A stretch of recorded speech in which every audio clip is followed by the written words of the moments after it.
Hi, Paul. Thanks for watching.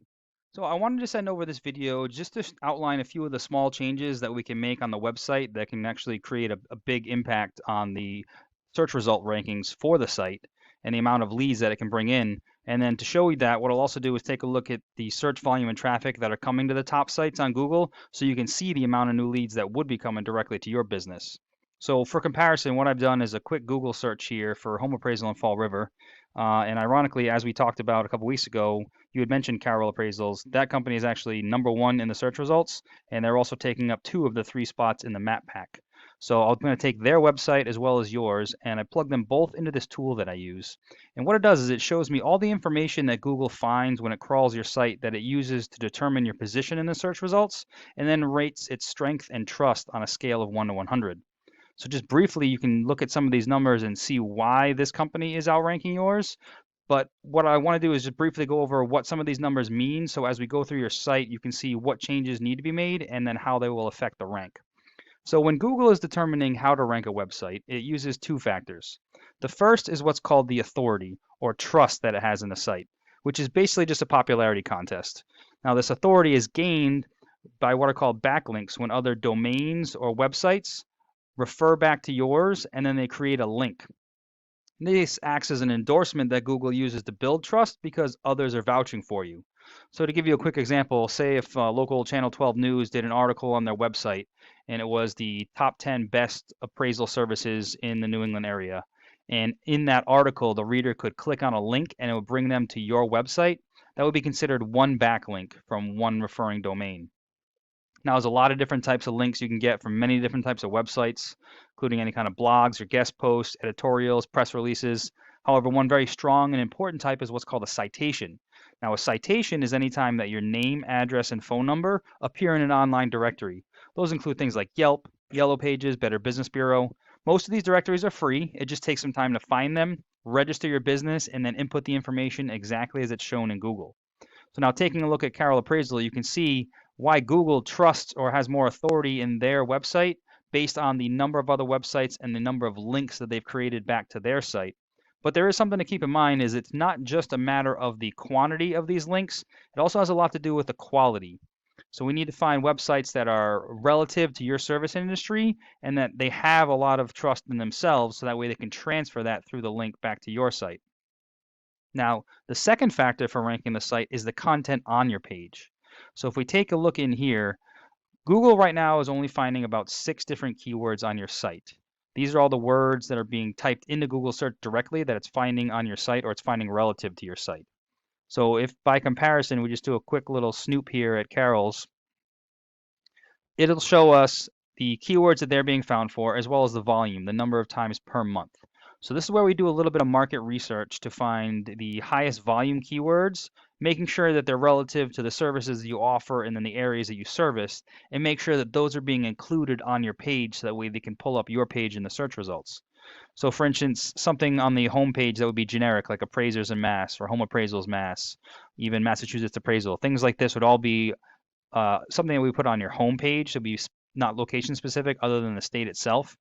So if we take this right here, 250 searches per month for appraisers Mass. Now, Google Analytics says that roughly 10% of total search volume when you're on page 1 will convert into a lead for the business, whether they're calling you directly or submitting a contact form. So you're looking at upwards of potential of 25 leads coming in per month.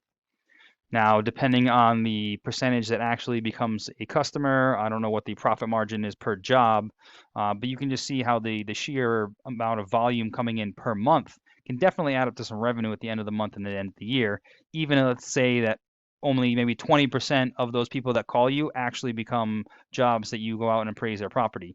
So maybe you get 5 jobs a month, and that's just off this one keyword phrase. So then we repeat that same process for all the other highest volume keyword phrases and making sure that those are being included on your site as well. Now, there is a formula that Google uses to find these keywords. So we take a look at the website here. As far as the layout, I think everything is great. We've got all the drop-down menus. It's nice and clean in the header up top.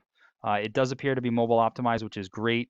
Sometimes it's easier to put this maybe up in the header as a button where it's easier for people to see. But either way, you've got what we call a call to action. So they can get a quote or they can call directly from the top of the site, which is perfect. Header stays there. This is also kind of why we recommend having the contact button, because even as they're scrolling down, although it's at the bottom, so it's I guess it's 6 of one, half of the dozen of the other.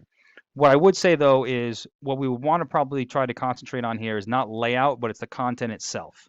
Because when Google comes in, it doesn't care what the pictures are, what the layout is for the buttons or the header.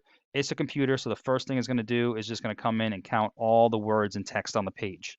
Now, it's generally looking for usually a minimum we recommend of about 1,500 words for a home page, because it assumes that the more information you have on the page, the more of an expert you are, and then the more likely it is to recommend you. Now, while it's counting all those words, it's searching for the keywords. So any of the services that you offer and then the areas that you offer it in. However, this is where the number of words on the page really comes into play, because you're only allowed to have one of those keywords for every 100 to 150 words of text. So the more words you want to be found for in search results means the more content you have to add to your page. And then furthermore, after the most recent updates, the 150 words of corresponding text for that keyword have to be specifically describing or talking about that keyword itself. We can't just have the keyword sprinkled into a paragraph having enough words. Those actually have to be specifically describing it, because the Google computer, the bots, will actually read the content to make sure that it is describing and specific or related to the keyword. Otherwise, it won't qualify that word. Now, as we go through, if we take a look at the Carol site here, what they've done is they've created what we call a location back page. So that you might not even be able to navigate to this page directly, but when you search Fall River, that's what comes up, because this entire page is dedicated to Fall River. So this is where we get those what I call buyer intent keywords. We would search for all the services that you offer that have the location modifier of whatever location we're trying to rank for. And then we include those in the site and use the same formula as having 150 words of context per keyword for all those specific location keywords. And then we repeat that process for all the different locations. Because what happens is when Google is looking at search results, it wants to recommend the most relevant to the search field or the criteria. So if somebody types in home appraiser Fall River and on your home page you have multiple different locations, and then this page is always dedicated to just this one location, Google then assumes that that page is more relevant and is more likely to rank that page in the search results. So for the home page, we would have all the generic Massachusetts, if that's the majority of your business, or Rhode Island, depending on which one. We try to keep it as one per page. Obviously, we can say that you're located, that you service multiple areas, but as far as the keywords, we want to have the keywords all for the same location. So the home page would be your what we call the home location. So let's say that's Massachusetts. We could create a secondary page for Providence or Rhode Island in general, and then other pages for specific location and other different locations where you want to be ranking for. So then in the search results, obviously, as you see here, the first thing that comes up is what we call the map pack. This is where your Google business profile is displayed. So to optimize your listing so that we can get listed in here, you want to fill out that as much as possible. So you're allowed 750 characters for your business description. I usually recommend putting some keywords in there as well. Fill out all the information here as far as the services you offer, your location, hours of operation, literally everything you can possibly put in here we want to fill out. Then the biggest thing for Google to rank in here, obviously it's location specific. So you can't be located in Fall River or Swansea and easily rank somewhere, say in like Springfield. But what we do is you want to be uploading posts to your profile on a regular basis, because Google rewards activity, but we really want to add a lot of pictures as well. And those pictures, what we do is we geotag them. We locate them with specific modifiers built into the code of the picture. So that way, when Google reads the file name of the picture, it understands where it's taken from. And we locate those within your service area, all are sprinkled around, so that way Google knows exactly what your service area is based on those pictures. Reviews does play a part as well, and then a big thing for here is you want to get as many of those citations, your name, address, and phone number. You want to appear in more directories than anybody else on this list. So then underneath that, this is what we call the organic search results. And this is where the more authority or trust that Google has in your site, the higher up in the list that you're going to rank. So this is where getting more of those links or referrals from other websites is going to help you climb and outrank the competition. Whether that's for just your specific location page or your home page, whatever it may be, we build those links to those pages into those specific keywords, so that way you can come up higher up in the search results, and then you'll be getting all that traffic and all the volume from all those keywords coming to your site and the leads coming into the business. Now, I hope this information was helpful and it shows you how we can scale some of the online presence through the website.